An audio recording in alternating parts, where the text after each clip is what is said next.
Hi, I'm Helen. And I'm Sarah. And this is the Squiggly Careers podcast, a weekly show where we talk through the ups and downs of work today and help you to take action to support your development. And one of our business values is useful, and we're now producing lots of different resources every week to make your time spent listening and learning as useful as possible. So we've got worksheets, we've got summaries, we've got live sessions. They are all free, and you can sign up for them in our weekly Squiggly Careers Podmail email so that you can get to everything and never miss out. And the link for that is in our episode description. So today we're talking about problem solving. We've actually had some problem solving even first thing this morning, because for the first time in a long time we are recording this podcast in the same room, which creates new challenges. And we've solved that problem by me recording this now with my microphone balanced on an ironing board. So I don't usually use an ironing board, but today it's come in very, very handy. So when we think about problem solving, we were reflecting on what does this mean, and then how can we be helpful with the ideas for action that we're going to share today. And problems, we think, are perhaps different to challenges in that challenges are still complicated, perhaps unfamiliar. They're often more known. I think challenges, you know that you've got a challenge to overcome or a challenge to think through. And that's how we've sort of tried to make the distinction between the two. Is problems are, whether it's within a day or in a week or within a year, you kind of didn't know that it was coming your way.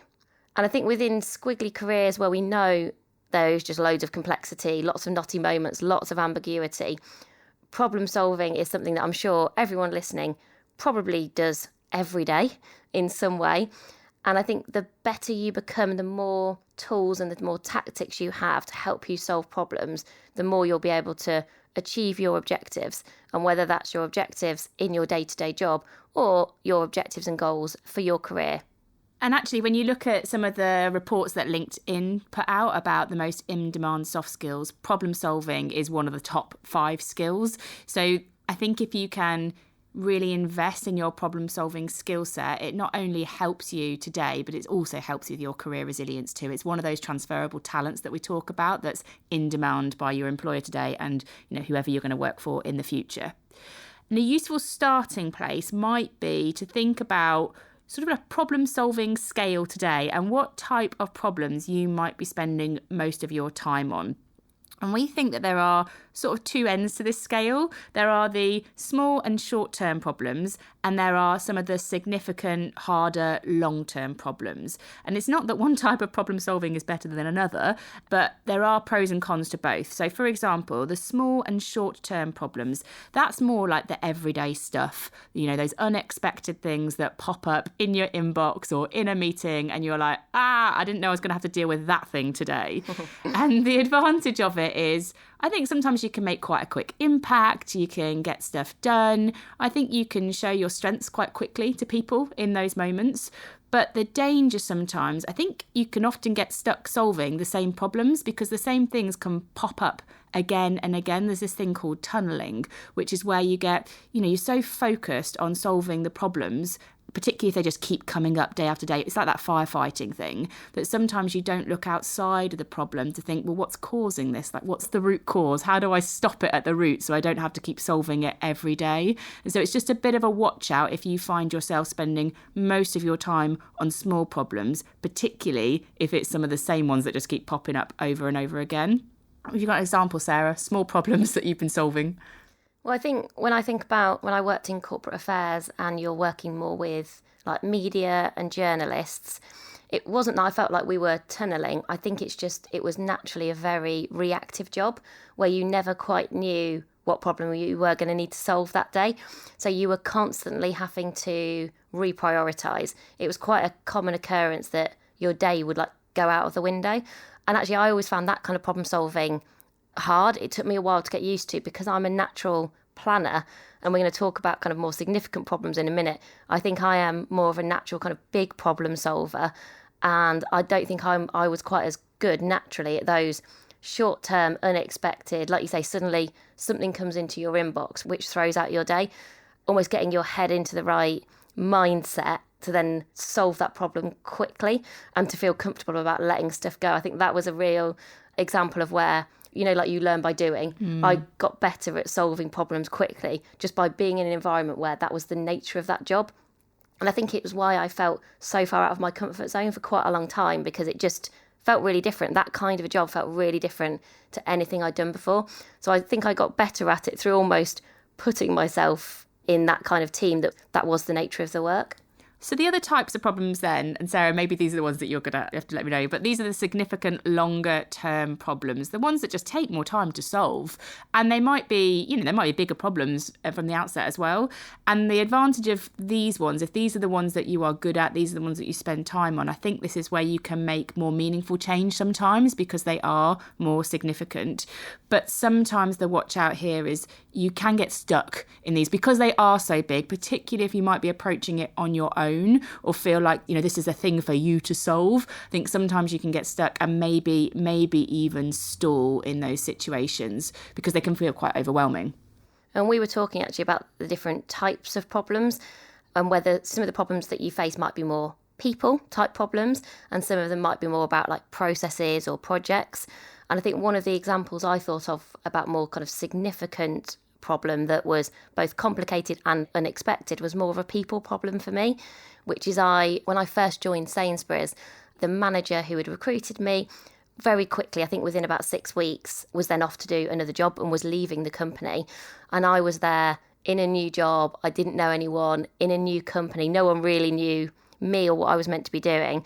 And actually the person who was meant to be replacing her also changed their mind, didn't end up kind of turning up either. So I had this kind of long period of time of thinking, oh wow, I've sort of got this problem that I didn't know I was going to need to solve, which is I don't know the organisation. I'm not 100% sure what my objectives are meant to be.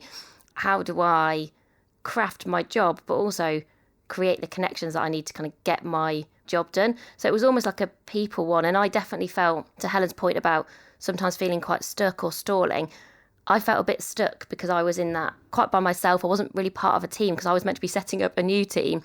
And I felt quite lonely and quite isolated. I think because I was thinking, I don't know how to solve this. I've not kind of done this before. I was very used to knowing people in organisations who could help me. And so that was a really interesting problem to solve. And as we talk about some of the ideas later in the podcast, I think a couple of the ideas for action we're going to talk about really helped me to solve that problem for myself in terms of how I felt about doing that job, but also then to do a better job of the job itself. So before we go on to the ideas for action, I think it is useful just to pause and think, what types of problems do you spend most of your time solving today? And what is the advantage that creates for you in your career? And what sometimes might that cause in terms of a challenge? It's just useful for you to think about that. But when you've done that reflection, we've got ideas for you. We've got ideas for how you solve them. And what we've actually done is we have taken a report that McKinsey have produced, which is all about like a problem-solving mindset, actually. It's got 6 different ways in which you can shift your mindset and take a creative approach to problem solving. And we've taken that report and their 6 different ideas. And what we have done is thought practically about how you put them into action. So we've got some specific approaches, solutions, things that you can try out so that you can take a more creative approach to problem solving and do these things differently so that you can unlock new ways forward.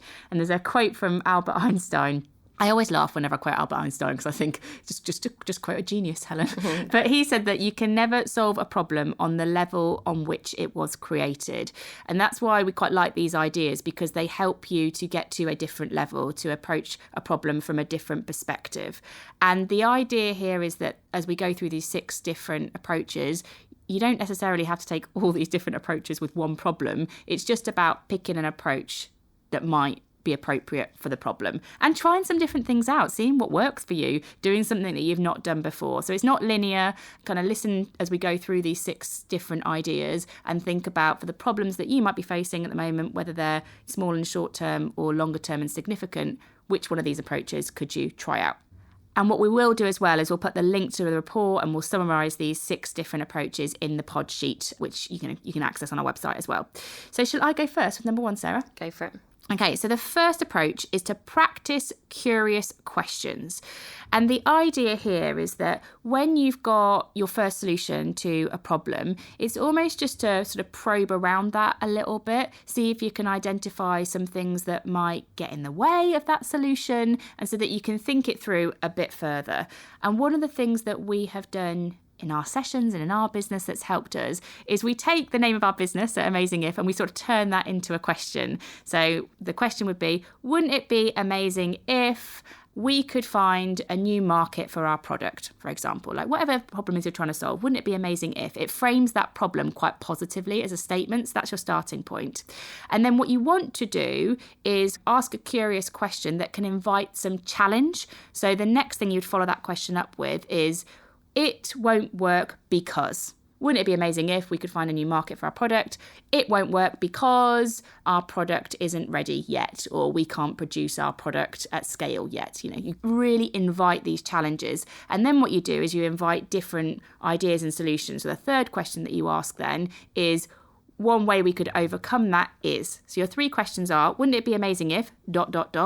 It won't work because ... And one way we could overcome it is ... And what we have done is in sessions, we've gone through those questions as a group and just started to get curious. Sometimes you get to new solutions, you definitely get to a more open discussion, but it's just about exploring and not always going with the first answer that someone comes out with. And I find it really good, particularly if you're like me and sometimes you want to solve things so quickly that sometimes you move forward with the first answer and it might not always be the best answer. The other thing that I think this approach does really well is it takes the pressure off solving the problem, because you've created a bit of space almost to explore the problem before you get to solving. So I think this one is particularly useful for when you do have a bit more time. I don't think for every problem in your day you're going to be going, well, wouldn't it be amazing if? You'd probably get quite annoyed quite quickly. But I think if you have had a problem come your way, you'd not expected it, it feels quite complicated, maybe it feels overwhelming, you're like, oh, I feel stuck, it doesn't feel very solvable. Having a very open conversation, even if it's just a couple of you, just going through this process, I think as Helen said, you'll generate lots of ideas. I suspect the conversation often goes in directions that you just hadn't anticipated. So I think as long as you set yourself, the goal for these kind of conversations is just to explore and not to solve, you'll get to some really, really good opportunities and options that then you can figure out, okay, what's the so what do we do next? But not feeling like you have to do that in the exact same moment. So idea for action 2 is about channeling your inner imperfectionist. So when we are solving problems, I think small or big problems, we have to embrace the ambiguity and uncertainty that comes with that. Because if we try to be perfect with everything, we won't make progress. And I know that this is often really easy to say and much harder to do, because we want to do a really good job, we want things to go well, we care about the work that we do. So often we're a perfectionist for some very good reasons and with some very kind of positive intent. But it can mean that when we're trying to solve problems, if we're trying to be too much of a perfectionist, we stall. And it does feel like we're kind of not moving forward. So for example, we were thinking about, when has this been relevant for us in the last year? So when we were trying to think about a problem where this has been important for us, we found that when we were thinking back to when the pandemic first started, we had a really big problem to solve, which is how do we pivot all of our business online? So in that situation, we could have wasted quite a lot of time trying to find a perfect solution that probably didn't exist, though we'll never know. But the thing that I think worked really well for us was just to focus on, well, how do you start making progress versus that problem? How do you actually take action? So you're not thinking about it, you're very much prioritizing doing over thinking. And a really practical thing that we did that really helped us both was we started to have a post-it note wall. And it's funny, like we don't have it now, but it really worked for that moment in time where, and on the left-hand side of a wall, we had lots of post-it notes, and each post-it note had one small action, something we wanted to do on. And then every time we took an action, we moved that post-it note, physically moved it from the left-hand side of the wall to the right-hand side of the wall.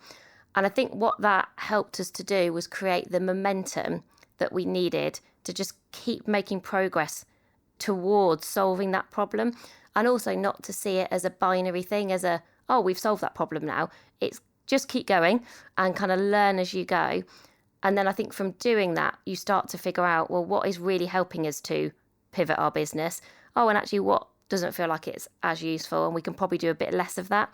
So I suppose it's very much solving a problem by learning by doing, and a real emphasis on doing. I think as well, just reflecting on that particular time for us and how we got over a need to kind of get it right first time. I think it's useful to have some kind of forcing function. Like I remember for us, we had one of the clients, so our day-to-day role is delivering career development programs for companies. And we had a client that we were due to do something face-to-face with that was like, look, we still want to do this in 2 weeks' time, but can you do it all virtually?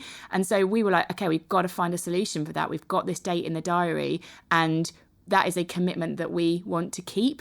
And I wonder whether as well, in creating that commitment that you want to keep, whether that's something that you say to yourself or say to other people, it's sort of like a forcing function that you've just got to start. It doesn't have to be perfect, but you've got to get started, and it might just give you that thing to focus on as well. So our third idea for action is all about being a fly on the wall. And the idea here is sometimes with our problems, we can get a bit lost in them. It's almost like, well, what did we do last time we had this problem? And you just use all the information and the insights that you've got today to try and solve them. And that might mean that you don't come up with new solutions. You get stuck solving the same problems because you're not really getting that innovative or creative about how you can overcome them. And what you can do so that you can start to get a different perspective on your problem is to get a bit of distance from it. And that's the idea really of being this fly on the wall. And the most easy way to do this is to ask yourself, like, what would somebody else do? So let's say I had a work problem. Like I was like, oh, I'm feeling really overwhelmed about my workload and I don't know how to take control of it. Very realistic problem. What I might think is, well, what would Sarah do? I know what Sarah would do. She would just block out a day and communicate that boundary and make sure that nobody else would encroach upon that boundary. So I'd be thinking, okay, well, I need to get much firmer about protecting my time. Or if I thought about what might my old manager James do, he would probably, if James was feeling overwhelmed, you know what James would do? Because he's a really social kind of person. He'd be like, screw it, let's just have a team day and have some fun. And that definitely is what he'd do, because he'd be like, well, that'll distract everyone from the day job a bit, create some new energy, and we can all bring that energy back to the day job and people won't feel so stuck in a solution. Probably not a bad shout, you know. It's never what I would think to do, but it probably does work. But I hadn't thought of either of those things until I'd said them, and they are both genuine things that both Sarah and James would have done in light of that problem. And it just starts to unlock your thinking, particularly if you just got stuck in like the ways that you've done things before, and therefore you just keep solving the same problem. So be a fly on the wall, think about some people who just approach things differently to you, and ask yourself, what would they do? How would they approach this problem? And we've used this a few times in our business in the last year. And I think the really important point is that you are specific. So this is not asking yourself, what would other people do? Like, make sure you insert the name. What would Helen do? What would Rob do? What would Rachel do? Because as soon as you do that, you almost create in your mind that persona. You almost imagine that person, and you can start to think about, well, what's their default problem-solving mode? What did they do really well? And then you can essentially borrow that brilliance from them without even having to talk to them. It's a really handy tactic. And actually, I think this does work quite quickly. I think when I've done this, it really helps you in the moment. If you're trying to solve something quite quickly and you just feel a bit stuck, it just opens up a few different perspectives and you think straight away, okay, yeah, I'll try that. And then you can just keep going. So I think as well, if you're just in a week just thinking, why am I not making any progress with this problem? This can be really helpful.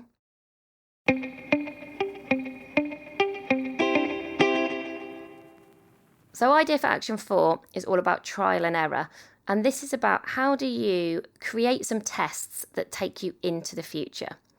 So often I think when we're trying to solve a problem, we're very much in the here and now. And we also rely, understandably, on the data that we've collected before or the things that we already know. But we're sort of then assuming that we live in a stable, constant, consistent place. And so we sort of need to get into this creation and sort of testing mode. So we thought best way to bring this live is to give you an example, and very relevant to the podcast is we've recently tried to create lots more resources to help you with the podcast. So things like our pod sheets and our pod notes. So we thought, oh, brilliant, we're being really useful there. But that has actually created an unexpected problem for us in that people can't find them. We'd sort of thought, well, we're doing something really positive here, which we hope that we are. But we've now almost created this problem for ourselves where people are like, how do you find them? How do I navigate them? We don't necessarily have a community where everybody is all at the same time. You're all really busy. And so we've now got this problem that we hadn't anticipated where people will be messaging us on Instagram or perhaps emailing us or contacting us on LinkedIn going, where is this pod note? Or how do I find that pod sheet? So it's almost, we've kind of created a mess for ourselves. You're making it sound really bad. Well, the resources, in fact, once you find them, if you can find them, they're useful. But finding them is an unexpected problem that we hadn't anticipated that we were going to need to solve. And so then what you can do is start to think about, right, well, how can we just create some small tests to see, can we create some solutions to that problem? So, for example, that's why we've now done this pod mail. And before we even sent it out, we actually just put almost a mock-up of that pod mail. I say we, the royal we, Helen, put a mock-up of that pod mail on our Instagram and just said, does this solve the problem? Like, how helpful is this? And what's really interesting about that kind of trial and error approach is lots of people came back to us and said, sort of, some of this would be really good, but have you thought about this extra idea? Or would you test this additional thought? Or I've seen something elsewhere that's really helpful. Why don't you borrow that bit of brilliance? So almost through some very quick trial and error. So I think that's only been a week. Yeah. I think over the course of a week, the problem started to come our way and almost it came in like dribs and drabs. It's sort of the problem built over time. We were like going, oh, this is becoming more and more of a problem. And then in the last week, we've just done loads of trial and error to think, how can we create data? How can we think about what this could look like? And then just get that data back and think, oh, well, that works, that doesn't work. And we're still in that process. I think we're still very in sometimes people call it like A/B testing. So we're just like, let's just keep putting things out that give us data, and then we'll start to figure out what feels more useful and also what doesn't work as well. But please sign up for Podmail. That wasn't why we talked about it, but it was a very real problem and a very recent problem. Or tell us why it's not the right answer. Either way is fine because we're testing and we're trial and error, so it's fine. I think that is the good mentality though as well, isn't it? Like you go into it and you continue with that. Like it's always work in progress. Like it's a work in progress problem. And we're trying to keep collecting that insight and information and the data to solve the problem better without ever thinking we're going to perfect it. The fifth idea for action is all about cognitive diversity. This is basically about bringing different brains into your problem solving. And the advantage of this is that people will see things from different perspectives, they will have different insights and experiences. And even though one person might not have the solution, together, the premise is that you can come up with better when you connect those dots. That's the benefit of cognitive diversity. And it's something, if it's a topic you find quite interesting, it's something that Matthew Syed talked to us about on a previous episode when we talked about his book, Rebel Ideas, and just the benefit of bringing different people into a situation to solve a problem. I remember, I think the time when I've really seen this in action was when I was at E.ON, because we had this problem and a bit of a challenge, to be honest, which was about how do we create a new revenue stream for E.ON. So E.ON's a company that sells energy and people are using less energy to become more efficient. And this was sort of a problem for the business about, well, what could we do differently to sustain this, but do it in a way that was sustainable for the world as well. And it was like, this is a really messy, difficult, challenging problem. No one had the solution to that problem. And we definitely did a bit of what Sarah was saying, trial and error. So there was lots of approaches of collecting data about what worked. But one of the things that my manager, Phil, did, which I thought was great, was he brought this cognitive diversity into the team by setting up like a board. And he brought in different brains from outside of the organisation. The two Tims, and actually there were two Tims and the two Toms now I think about it. It's so funny. There was one guy called Tim who had worked in financial services, another guy called Tim who had a particularly like entrepreneurial, innovative brain, had done some stuff with government as well. So he was bringing a different mindset and a different skill set as well in terms of what he did. And then there were the two Toms that worked in research. And so they had like a customer approach. And we had these people on our board and they just brought in lots of different ideas and perspectives and challenges, and it was so helpful for the team. It really enriched our solutions and made us pause and think differently. And I think if you think about, as you're approaching a problem, who are those brains that you're bringing into the room or the Zoom, however you're approaching this problem solving at the moment. And what is it that they're bringing that you haven't got today? Because I think it's so beneficial to make time for that so that you can just explore a problem from a different perspective. And if you think about someone like Priya Parker, where she talks about, why gatherings work and when people come together, when is that particularly effective and useful in organisations, the thing that she often says is missing, kind of the key mistake that people make, is not having that purpose. And I think that problem just gives you a very clear focus for people to gather around and all to apply their respective expertise to. So it's something I'm really fascinated in. I think it's really interesting. And then idea for action 6 is about fast feedback. And I really like this quote from IDEO, who are like a design thinking company. And they say, if a picture is worth 1,000 words, a prototype is worth 1,000 meetings.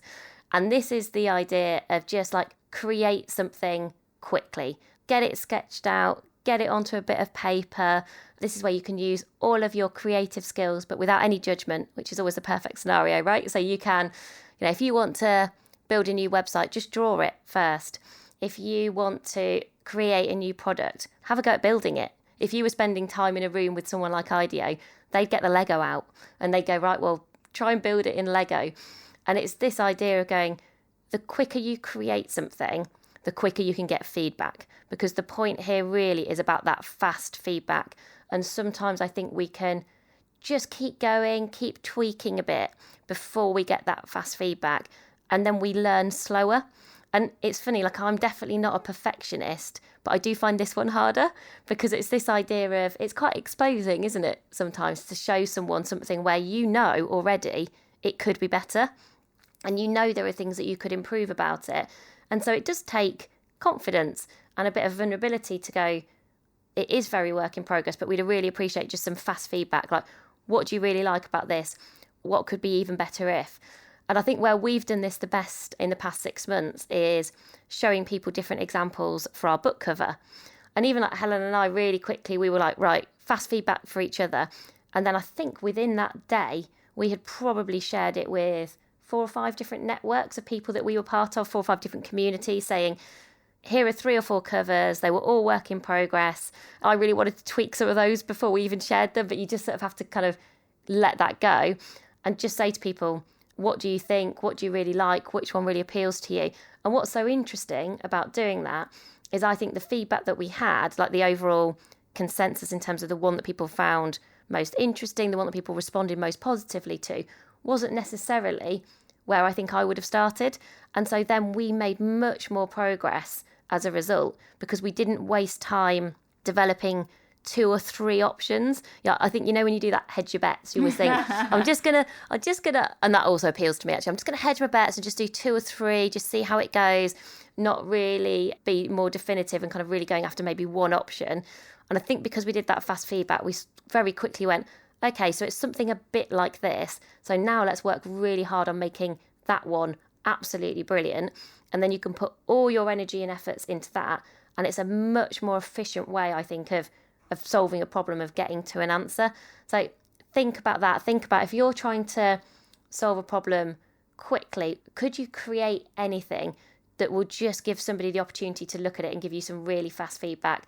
If you're like me, it does feel quite uncomfortable because sometimes people will tell you things you already know and it's not right, but it's worth it in the spirit of going, you will definitely learn something new.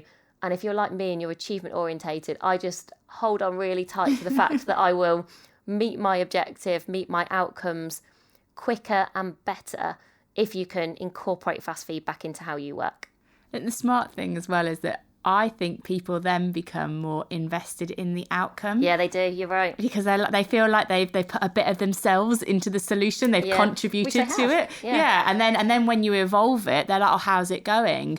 Do you need any more help? And then sometimes there's a bit of pride in there if the thing that they suggested is the thing that sort of got, part of how it's solved. So yeah, it's also quite, I think, a strategically smart move to make as you solve problems, particularly as you might need some support along the way to put them into action. So let's just really quickly summarise the 6 different approaches that you could take. And as I summarise them, I think have this question in your mind. Which of these 6 do you think you do well today? Like you're like, yeah, I do that one. That's one that I'm familiar with. And which one of these do you think, that's an area I could improve. That's a solution that I could try out to how I might approach problem solving. So the 6 are, the first one was about practicing curious questions. The second was to channel your inner imperfectionist. The third was to be a fly on the wall. The fourth was trial and error. The fifth was about cognitive diversity. And that last 6th one was about getting fast feedback. Sarah, one more question to you. Which one of those do you do well today? Which one comes naturally to you? And which one do you think you could spend more time doing or improve on? I think the thing that I do well is I'm good at ambiguity generally and uncertainty. I'm happy to make progress over perfection, as in I will just start to get things done, and I don't worry if I can't see all of the solution, particularly with big problems. So, that point about the post-it notes, and just figure out, well, what could we do today? And almost have, like people say, like, trust the process. I think I do with really big problems. I think I trust the process of, if you make progress, you can trust the process. So that one I think I feel good about. I think it suits my strengths and it's something I've got experience doing, so I know I can do well. The one I'd like to improve on, so personally, I really recognise the value of fast feedback, but I know I find it hard. It takes me out of my comfort zone. I really appreciate the fact that I think actually that's something you're good at. So we definitely do that, but I always know that I have to take a deep breath before doing it. But the one that I'm really fascinated about is the cognitive diversity point around bringing people together with the purpose of helping to solve a problem. So I'd be really interested for us in thinking about, well, what problems, or when we have problems that come our way, who are the people that we could bring together and convene who might help us to think differently, act differently? Because I think I'd just be really intrigued about that as a process. And it's not something that we do today. Do you know, it's so funny listening to you as well. That question is a curious question. And that is such a Sarah thing to do. It's just to think, that different question that helps you think differently about it. Well, we hope that has been helpful for you. Have these in your back pocket. So the next time that you have something that's unexpected and sometimes might feel like it throws you off course, come back to this podcast, go back to that pod sheet and try out one of these approaches to help you work your way through it. Anything else, Sarah, before we say goodbye to everybody this week? Just really appreciate everybody who has been rating, reviewing, subscribing to the podcast. We read every review and we really appreciate them. It's a small 5-minute favour that you can do for us. So if you've been listening for a while and keep meaning to give us a star rating and or write a review, you don't have to do both, you can just do the star rating. We would really appreciate it because it helps other people to find our podcast. So if you can do that, if you have a spare minute, we'd really be really grateful. So thank you so much for listening, everybody. If you ever have any feedback for us, you're always welcome to get in touch with just Helen and Sarah at squigglycareers.com. But otherwise, we will hopefully be back with many of you next week, everyone. Bye. Thanks so much for listening, everyone. Bye for now.